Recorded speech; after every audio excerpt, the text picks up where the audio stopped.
살아계신 하나님 말씀을 함께 봉독합시다. 신약 성경 데살로니가 전서 5장 16절로 22절까지입니다.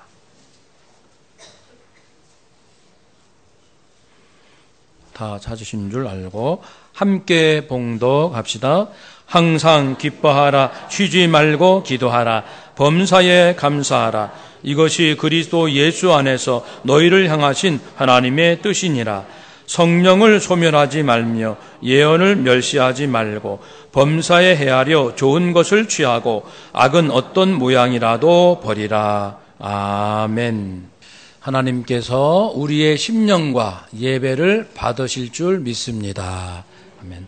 우리 서로 인사합시다. 사랑하고 축복합니다. 네. 그리스도를 믿고 그리스도의 이름으로 축복하는 그 축복대로 하나님께서 성경에 약속하신 만복을 믿는 자에게 반드시 주실 줄로 믿습니다.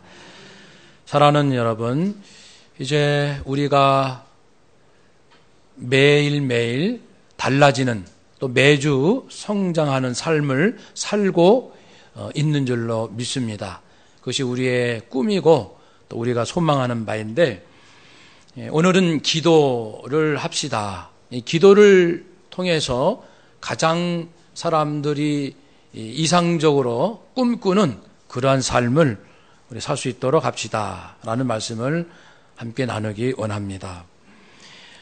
기도는 늘 해야 하는 것이고 할수록 깊어지고 뜨거워지고, 기도를 할수록 머리가 영이 맑아지고 자신감이 생기고, 기도는 우리 인간이 하나님과 소통하는 유일한 통로 아닙니까? 그래서 그리스도인이 나는 기도하지 않아 라고 한다는 것은 불가능한 일일 것입니다. 쉬지 말고 기도하라. 제목대로 쉬지 않고 기도하는 삶이 될 수 있기를 바라면서 말씀을 나눕시다. 이 쉬지 말고 계속해서 끊임없이 항상이란 뜻이겠죠. 이 쉬지 않는 모습은 하나님에게서도 사람에게서도 나타납니다. 하나님께서 쉬지 않고 하시는 두 가지 일이 있어요. 첫 번째는 인간이 살 수 있는 이 자연 환경, 물질 세계를 끊임없이 돌보시는 것, 이것이 하나님께서 쉬지 않고 하십니다.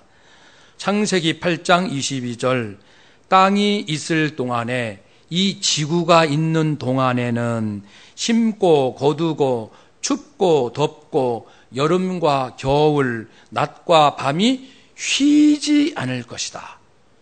오늘의 지식으로 하면 지구가 자전하고 공존하는 일이 한순간도 멈추는 일이 없을 것이다 라는 하나님의 약속이요 하나님의 성실함입니다. 지금도 우리가 하나님의 그 수고로우심으로 다시 낮과 밤을 또 여름과 겨울을 맞이하고 있습니다. 하나님은 그뿐 아니라 택한 백성들, 우리들의 그 믿음과 삶을 지키시고자 쉬지 않으십니다. 시편 121편 4절, 이스라엘을, 하나님의 자녀를 지키시는 하나님은 졸지도 아니하시고 주무시지도 아니하시리로다. 내가 하나님을 기억 못하고 느끼지 못하고 경험하지 못하고 깨닫지 못해서이지, 하나님은요 한순간도 내 곁을 떠난 적은 없습니다. 우리 교회 어느 집사님 간증을 들어보니까 군대에서 몸이 너무 아픈데도 믿어주지 않고 상사가 끝까지 병원을 보내주지 않아서 쓰러져서 실려갈 정도로 마시지 못하게 하고, 물도 하여튼 아주 독한 윗사람을 만나서 비인간적인 그런 학대 수준으로 받았더라고요. 그래서 정말 삶을 포기하고 싶을 정도로 정말 그렇게 간증을 하셨어요. 몇 번 삶을 포기하려고 할 정도로 아주 고통스러운 일이 있었는데, 훗날 한참 지난 10년, 20년 지났나요? 어느 날 기도할 때 어느 날 하나님께서 음성을 들려주셨는데 그때 내가 너와 함께 있었다. 그 음성 들으면 눈물 나죠. 내 인생에 가장 죽고 싶은 힘들고 좌절스러운 그 순간에 그때는 몰랐는데 10년, 20년 지난 다음에 하나님께서 말씀해 주시는데 얘야 내가 그때 너와 함께 있었어. 이렇게 말씀을 하시더래요. 예수님께서도 말씀하셨습니다. 마태복음 28장 20절 내가 세상 끝날까지 너희와 항상 함께 있으리라. 약속입니다. 그러니까 문제는 항상 나예요. 내가 깨어있지 못하니까. 하나님이 지금 나와 함께 계시고 예수님께서 세상 끝날, 재림의 날, 역사 종말 그때까지 나와 항상 함께 계신다고 했습니다. 하나님은 이처럼 쉬지 않고 일을 하십니다. 우리도 마찬가지, 인간도 쉬지 않고 해야 할 것이 두 가지가 있습니다. 하나는 육체적 노동, 창세기 3장 19절 말씀, 아담에게 하신 말씀, 아담아, 내가 흙으로 돌아갈 때까지, 육신의 생명을 다할 때까지 얼굴에 땀을 흘려야 먹을 것이다. 땀 흘리지 않고 먹는 법은 없다. 그래서 우리가 노동이 때로 힘들고 고통스러워도 피할 수 없는 일입니다. 쉬운 일이 하나도 없다는 거예요. 이 땅에 사는 동안에 먹고 사는 문제가 결코 쉬울 수 없다는 거예요. 땀을 흘려야 된다는 겁니다. 그것은 꼭 이마에 흐르는 물리적 땀을 의미하는 건 아니잖아요. 그만큼 인생은 힘들다, 고통스럽다, 스트레스가 있다, 때때로 좌절하고 낙심할 수밖에 없는 상황들이 있다는 뜻입니다. 결코 인생은 쉽지 않다. 하나님의 말씀입니다. 하나님의 말씀. 인생들이요, 거저 쉽게 살 생각을 아예 하지 말라. 땀 흘려야 한다.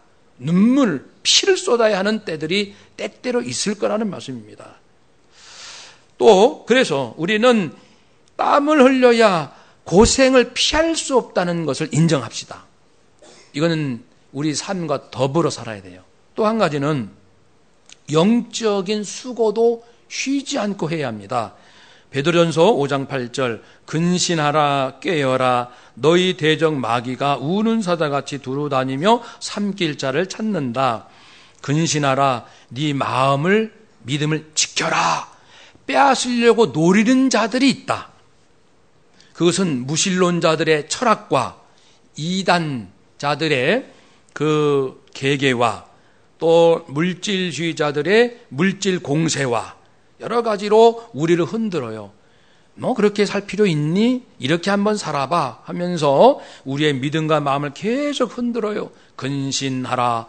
네 자신을 지켜라. 깨어라. 너는 모르지만 너를 잡아먹으려 하는 마귀가 있다. 굶어서 먹이를 향하여 거침없이 무섭게 달려드는 사자를 생각해 봐라. 며칠 굶은 사자. 그런 것처럼 사자가 너를 잡아먹으려고 하고 있다. 그러므로 너는 깨어있지 않으면 잡힌다. 먹힌다. 그런 말씀이죠. 오늘 말씀에도 항상 기뻐해야 한다. 즉 우리가 기뻐하지 않으면 그 반대 현상이 일어난다는 거예요. 우리 영안의 반대 현상. 쉬지 말고 기도해라. 기도를 쉬면 쉬는 만큼 인생에 문제가 반드시 생긴다는 거예요. 아까 말씀 이미 나눈 것처럼 우리는 땀 흘리며 애를 쓰고 정말 스트레스를 피할 수 없는 이 세상에 살기 때문에 기도하지 않으면 안 돼요. 범사에 감사해라. 너희가 만일 감사치 아니하면 반드시 삶에 고장이 날 거다. 문제가 생긴다. 그러니까 하나님께서는 우리를 지으셨을 때 기뻐하고 감사하고 하나님과 소통하고 기도하며 살 때에 가장 건강한 인생을 살 수 있도록 만드셨다는 말씀도 되는 겁니다. 그러니까 기쁨, 감사, 기도 이것이 하나님의 뜻. 좀 더 풀어서 말씀을 나누면 성령을 소멸하지 말라. 성령님은 하나님, 예수님, 성령님, 삼일째 삼위 되시는 하나님, 그 하나님 성령을 소멸하지 말라. 성령님께서 너에게 주는 감동을 누르지 말라. 듣기 싫다고 그것에서 피하지 말라. 이 부분이 쉽지 않아요. 우리가 얼마나 사실 때때로 성령의 음성을 외면하는지요. 또 예언을 멸시하지 말라. 항상 말씀을 떠나면 안 된다. 예언은 하나님 말씀입니다. 내게 필요해서 주신 말씀을 소멸시키지 말라. 들어도 못 들은 척하지 말라. 멸시하지 말라. 네 생각과 경험과 판단과 이성과 경험과 혹 하나님 말씀이 맞지 않을지라도 맞지 않으면 거기에서 고민할 망정 하나님의 말씀을 멸시하지는 말아라. 항상 그래야 된다는 겁니다. 범사의 모든 일에, 이것은 성령님께서 주시는 여러 가지 은사와 하시는 일들인데 그 모든 일에 헤아려 테스트하여 좋은 것, 내가 구원받는 것, 그리고 성령께서 우리 모두에게 선과 덕을 이루시는 그 좋은 것, 선하심, 좋은 것을 취하라. 범사에 어디를 가나 말입니다. 어딜 가나. 직장에서도 좋은 것을 취하셔야 돼요. 그러니까 내가 좋은 것을 취할 수도 있고 나쁜 것을 취할 수도 있어요. 범사에 어디에 가나 누구와 무엇을 할지라도 좋은 것을 택하라. 또 더 적극적으로 말씀합니다. 악은 모양이라도 버려라. 아무리 뜻과 동기, 목적, 의도가 좋다 할지라도 요 모양이 악한 거라면 모양도, 악하면 모양도 버려라. 흉내도 내지 말아라. 이런 말씀입니다. 그런데 우리의 현실은 곳곳에 사실 악한 게 많아요. 나 혼자 선하게 산다고 될 문제가 아니잖아요. 구조적으로 악한 것이 구석구석에 쫙 깔려 있습니다. 정말 쉽지 않아요.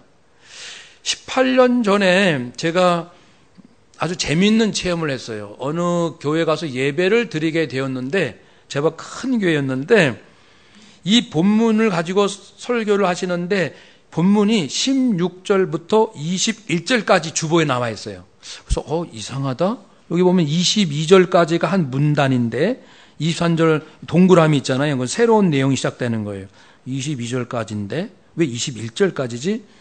그래서 잘못 인쇄된 줄 알았는데 목사님께서 본문을 읽으시는데 21절까지만 읽더라고요. 그래서 범사에 헤아려 좋은 것을 취하고 아멘. 설교를 21절까지만 하시더라고요. 그래서 제가 왜 그러셨을까? 왜 22절 피하셨을까? 보니까 이것 어렵구나 라는 생각이 들었습니다. 악은 어떤 모양이라도 버리라. 우리의 삶 속에 구석구석에 악한 모양이 많아요. 악한 모양이. 혹 알맹이는 아닐지라도 악한 게 너무 많다 보니까 그 목사님이 성도님이 듣기에 힘드실까 봐 배려해서 뺀 것 같아요. 요거는 살짝 하고 앞에 좋은 것만, 범사에 헤아려 좋은 것만 지합시다. 그런데 당산동 교회 여러분, 그리고 오늘 예배드리는 우리 여러분, 저나 여러분, 악한 모양도 버릴 수 있기를 위하여 하나님 앞에 기도합시다. 물론 어려운 기도예요. 저도 어려운 기도예요. 목회자도 악한 모양을 취할 때가 있어요. 목회하다 보면. 그때 무척 괴로워요. 말할 수 없이 고통스럽습니다. 그렇다고 해서 22절을 덮어버릴 수는 없잖아요. 내가 눈 감는다고 하나님이 안 계신 것도 아닌데 차라리 정직한 게 좋습니다. 한번 따라 합시다. 악은 어떤 모양이라도 버립시다. 아멘. 아니 이렇게 좋은 말씀이지만 하기 힘들어요. 그래서 기도해야 합니다. 쉬지 말고 기도하라. 쉬지 말고 기도하라. 기도는 여러 가지 이유로 하지만 오늘 말씀을 접해보면은 영적 싸움에서 이기기 위해서는 우리가 기도해야 된다. 특별히 21절 범사에 헤아려 좋은 것을 취하기 위해서 우리가 기도해야 합니다. 하나님께 도움을 구해야 됩니다. 너무 혼자 자신만만해 하지 마십시오. 우리는 섰다 한즉 넘어질까 조심하라. 사람들은요 한순간도 방심할 수 없게 되어 있어요. 그게 하나님의 섭리요 원리입니다. 이 부분만 가지고도 우리가 많은 시간 말씀을 공부할 수 있는 풍성한 내용이 성경에 있습니다. 하나님이 어떻게 역사하시는지 참 놀랍습니다. 방심하지 못하도록 우리를 이끌어 가십니다. 야, 됐다 하면은 반드시 안 되게 끌고 가십니다. 그래서 아니구나. 자기 자신이 누구인지를 깨닫도록 만드시고야 마시는 하나님이세요. 왜 그러신지 아십니까? 우리가 불완전하기 때문에 항상 근신, 자기 자신을 지키려고 끊임없이 어느 한쪽에 치우치지 않도록 해야만 되는, 주님 오실 때까지. 그것은 나중에 말씀드리는 좋은 것 중에 포함되기 때문에 다시 말씀을 드리겠습니다. 이렇게 인간도 육체적 노동 피할 수가 없고 영적인 싸움 피할 수가 없어요. 그러니까 마음을 고쳐 먹어야 돼요. 우리가요. 좋다. 내가 먹고 살기 위해서 어떤 고통, 고생, 수모, 비참한 꼴을 당한다 할지라도 하나님 알겠습니다. 이것이 저에게 주어진 것입니까? 받아들이겠습니다. 라고 마음을 열어야 된다는 거예요. 열어야 돼요. 나는 힘든 거 싫어. 나는 남한테 조롱당하는 거 싫어. 나는 무시당하는 거 싫어. 그렇게 되어 있지 않습니다. 이미 타락한 이 세상 안에는. 그러니까 마음을 활짝 여셔서 내가 사는 동안에 어떤 일이 닥칠지라도 그것을 믿음으로 받아들여야 한다는 것이고, 영적으로 더욱 깨어 있어야 합니다. 하나님도 쉬지 않으시고 인간도 쉬지 않고 해야 될 일들을 우리가 살폈는데, 때가 되면요 안 해도 되는 일이 있긴 있어요. 하나님도 안 하시고 우리도 안 해도 되는 일이 있어요. 그건 뭐냐면은 계시록 22장에 있는 것처럼 천국에는 밤이 없어요. 등불과 햇빛이 쓸 데가 없어요. 왜냐하면 거기는 물리적 태양으로 이 지탱되는 곳이 아닙니다. 천국은 하나님의 생명의 기운, 생명의 에너지, 하나님의 사랑, 하나님의 그분의 신성으로 이 천국이 유지되는 곳이기 때문에 하나님이 직접 백성들을 비추기 때문에 태양과 햇빛이 필요 없다. 즉, 이 지금 우리가 생각하는 물질 세계가 아니라는 것입니다. 그러니까 그런 수고는 이제 안 하시겠죠? 우리도 마찬가지입니다. 다시는 이 고생스러운 노동을 안 하게 됩니다. 우리가 천국 안에 들어간다는 것은 다시는 사망이 없고 애통하는 것, 곡하는 것, 아픈 것이 다시는 있지 않겠다 말씀했습니다. 아무 일도 안 하고 재미없게 산다는 뜻이 아니고 그 죄로 인한 육체적 고통으로 사는 삶은 이제는 아니라는 겁니다. 기쁨으로 살고 감사로 살고 성경에서 좋다고 하는 그 좋은 모습들로만 사는 그런 천국이 될 것이고, 계속되는 것은 무엇인가? 그것은 계시록 4장에 있는 것처럼 예배가 계속될 것입니다. 성도의 교제가 계속됩니다. 내 생물, 거룩한 존재의 상징인 내 생물이 각각 6날개를 가졌고 그 안과 주위에 눈들이 가득하더라. 그 내 생물들이 밤낮 쉬지 않고 이르기를, 따라합시다. 거룩하다, 거룩하다, 거룩하다.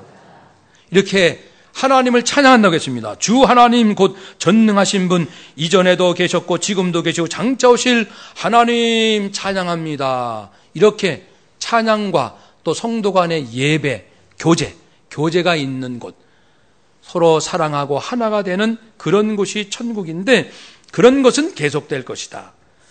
그러니까 하나님께서 약속하신 것은 나쁜 것은 사라지고 좋은 것만 있는 곳, 천국.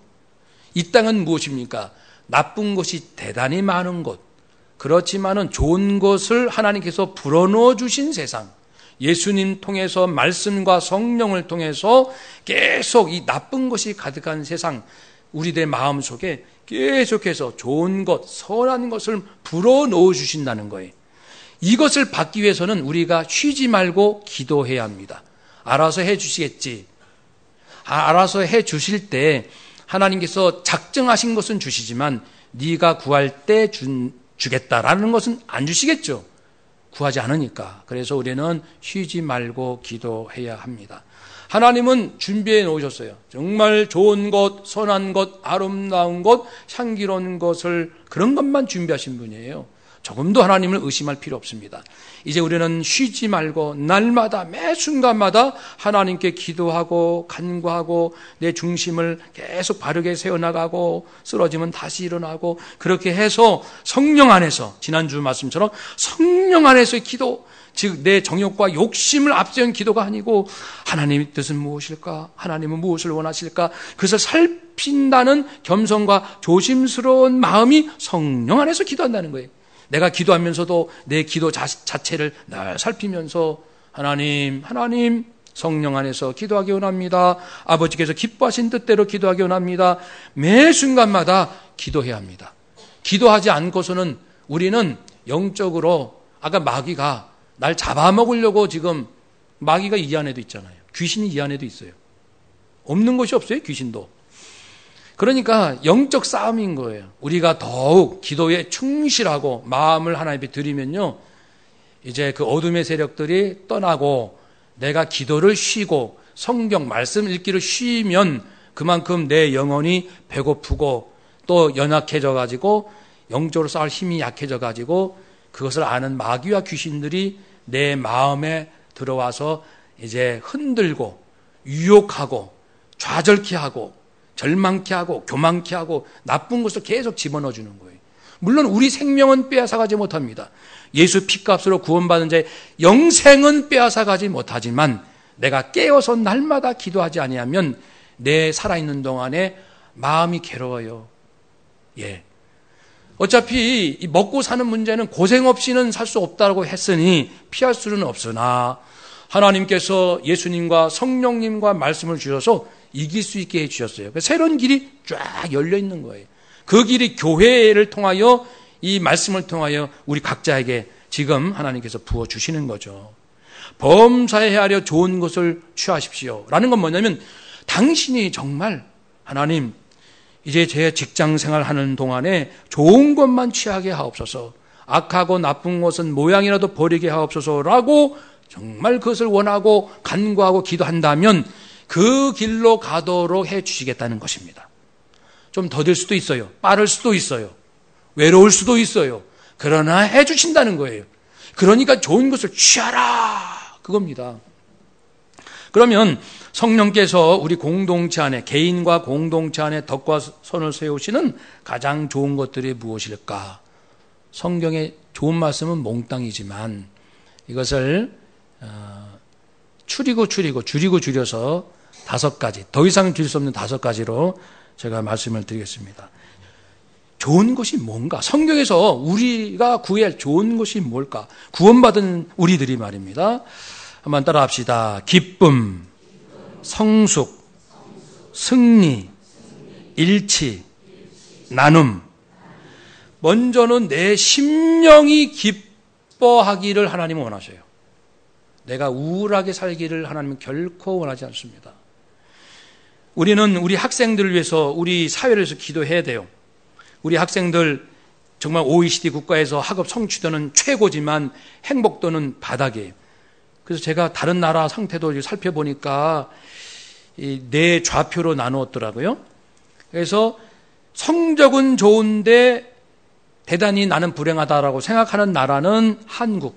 최고의 성적, 최악의 불행. 한국이고요. 정반대 나라. 성적도 안 좋고 가장 자기들이 불행하다라고 생각하는 정말 최악이죠. 이런 나라가 인도네시아, 페루. 그리고 성적은 잘못 말씀드렸습니다.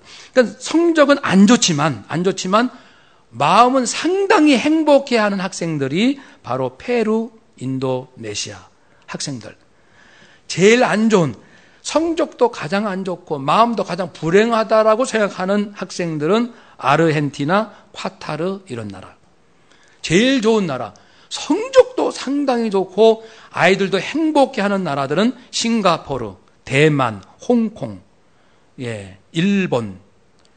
일본은 이제 이렇게 행복도가 조금은 이쪽으로 오지만은 최고가 싱가포르.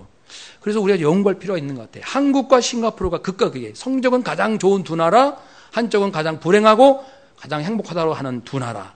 또 성적이 가장 안 좋으면서도 이 아르헨티나는 가장 불행하다고 생각하고 같은 그 남미에 있는 페루는 굉장히 행복하다고 학생들이 생각한대요. 이것도 연구해 볼 만하겠죠. 여러분, 우리는 하나님께 기대합니다. 어떻게 하면은 공부도 잘하면서도 마음의 행복과 기쁨이 가득할 수 있을까? 반드시 하나님 안에 영원한 비법이 있을 줄로 압니다. 아니, 예수님께서 그냥 죽으셨겠어요? 성령님이 그냥 오셨겠어요? 진리가 그냥 있겠습니까? 바로 하나님의 형상으로 회복시키시려고 오셨는데, 그래서 우리 안에 기쁨으로 사는 것이 가장 좋은 거예요. 직장생활 하실 때요, 기쁨으로 하셔요. 기쁘지 않으면 왜 기쁘지 않을까를 고민해 보세요. 그리고 하나님 앞에 기도하세요. 하나님, 저는 왜 기쁘지 않죠? 계속 질문하시면 깨달음을 주십니다. 적당히 하고 말지 마시고 끝까지 한번 물고 늘어져 보세요. 하나님, 왜 저는 직장생활이 기쁘지 않는 거예요? 틀림없이 너는 나와 동행하지 않기 때문이다. 아마 그렇게 말씀하실 거예요. 왜냐하면 성경에 보면은 기쁨은 동행에서 옵니다. 하나님과 늘 동행하는 데에서 하늘의 기쁨이 오기 때문이죠. 두 번째, 기쁨으로 만족할 것이 아니고 성숙해야 합니다. 마음은 기뻐요. 그것이 전부가 아니에요. 성숙해야 돼. 계속 성장하고 계속 배워야 됩니다. 성경에 보면은 이 성숙의 가장 중요한 방법이 균형입니다. 균형. 데살로니가전서 5장 23절에 나오는 것처럼 주님 오실 때까지 여러분들이 온전하기 바랍니다. 이것은 바울을 통하여 하나님이 원하시는 바입니다. 우리는 온전해져야 될 사람들이에요. 무엇에 있어서? 따라합시다. 영과 혼과 몸. 다시 한번 합시다. 영혼과 마음과 몸. 이것이 온전해지기를 하나님은 원하십니다. 균형입니다. 그래서 사람들은 자기가 좋아하는 취향 따라 신앙생활을 하려는 경향이 있어요. 공부하는 거 좋아하는 사람은 성경 공부, 가슴이 뜨거운 사람은 기도를 좋아하고, 손발이 그냥 막 불받은 사람은 봉사하는 걸 좋아하고, 그래서 자기가 좋아하는 식의 신앙생활을 하고 다른 사람들에서는 은근히 무시하는 경향이 있어요. 왜냐하면 나처럼 신앙생활을 해야 제대로 하는 것이고 내가 별로 안 좋아하는 것은 조금 이렇게 낮게 보려는 경향이 솔직히 있지 않습니까? 이것이 극복돼야 돼요. 전에도 말씀드렸지만 장로교는 순복음을 은근히 무시했고 말씀 중심이 아니다. 순복음은 장로교 교인들을 향하여 말씀 많이 공부한다고? 무슨 능력이 있어 너희들에게? 이렇게 또 무시했고, 나중에 보니까 말씀이 능력이고 성령에서 말씀이 기록됐는데 성령 떠난 말씀 떠난 성령이 어디 있어요? 근데 사람들이요, 자기의 성격, 흥미, 적성, 취향에 따라 신앙생활도 그렇게 하려는 유혹을 받아요. 이것은 아닙니다. 말씀 앞에 마음을 깨끗이 비워서 하나님이 말씀하신 대로 아멘, 아멘, 이걸 다 받아야 돼요. 받다 보면은 기도해야겠구나, 말씀 읽어야겠구나, 전도해야겠구나, 봉사해야겠구나, 우리의 이 구조적으로 어려운 사회를 개혁해야겠구나, 이러한 음성을 다 듣게끔 되어 있어요. 우리가 기도하고 진실로 깨끗한 마음으로 기도하면 균형 잡힌 성숙으로 인도하시죠. 그리 될 줄로 믿습니다. 그래서 교회도 우리 교회는 기도를 그렇게 너무 자랑할 거 없어요. 우리 교회는 많이 가르치면 그걸 너무 자랑하면 안 돼요. 가장 좋은 것은 균형 있게 잘 성장하는 교회입니다. 그러면 내가 기쁨이 있고 성숙합니다. 성숙한 것으로 내면적 성숙으로 그게 또 다 됐다고 하면 안 돼요. 어떤 문제가 와도 그걸 이길 수 있는 승리, 이길 수 있어야 됩니다. 그것이 심리적인 문제이든 무슨 문제든 어떤 내 인생에 나를 힘들게 하는 문제마다 다 이겨내야 합니다. 그래서 능력받아야 합니다. 능력으로 승리하게 되죠. 그래서 데살로니가 후서 1장 11절에서 바울은 이제 데살로니가 교인들에게 내가 여러분을 위해서 날마다 기도합니다. 왜 기도하지 아십니까? 여러분 안에 능력이 있게 해달라고. 무슨 능력? 여러분이 모든 선을 기뻐할 수 있는 능력. 오늘 똑같잖아요. 범사에 헤아려 좋은 것을, 선한 것을 취하고 싶은 그런 능력이 있게 해달라고 저는 기도합니다. 제가 기도함으로써 여러분이 좋은 것을 좋아하게 될 겁니다. 또 여러분이 마음으로 이 말씀을 믿죠? 믿음대로 되는 역사, 진실로 하나님의 약속을 믿는 믿음으로 되는 역사, 믿음대로 되는 역사가 일어나는 능력, 그런 능력이 있도록 제가 계속 기도하고 있습니다. 그래서 우리도 쉬지 말고 기도합시다. 그래서 능력이 있어야 됩니다.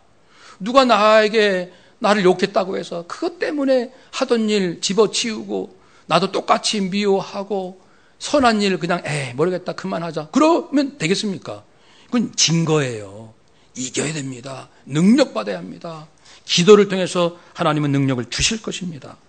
네 번째, 이렇게 내가 기쁘고 내면적으로 성숙하고 문제를 이겨내는 승리가 있다 할지라도 나만 잘 되면 되겠어요? 나만 잘 믿으면 되겠냐고요? 아닙니다. 그래서 이 기도, 열려있는 깨끗한 마음으로 기도하면 반드시 성령님은 내 마음을 열어서 다른 사람들과 마음이 하나가 되도록 인도해 주셔요.